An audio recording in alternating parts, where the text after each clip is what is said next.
Kani ketika Pati CCTV.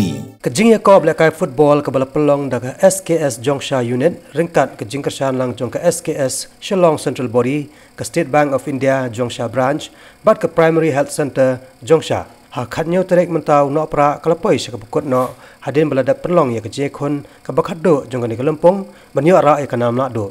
Ha kani ke lempong Yakob lekai football dan patli ki hon baro ke bala wan simenta. Bakan top ya kawan Snong Sports Club, Kanong Shiliang Sports Club, Kashilam Sports Club, Kapedeng Snong Sports Club, Kanamlang Sports Club, Kanong Thamai Sports Club, Kamaupon Sports Club, bat Mission Sports Club.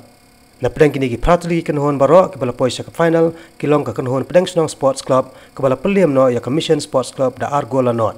Ha ke lang sam khusnam hadin bala kutno ke je khon ha ke final. Kong Amanda e pakenten ilalong ke kongsan. Kat bai kong Margaret Suting kum kasembut kongsan.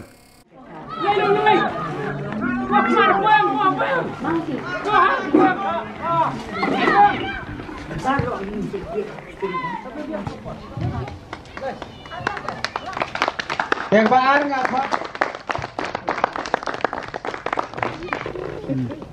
Itu kostum hebat.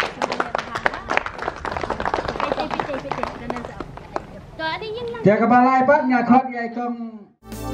Kani ketika Pati CCTV.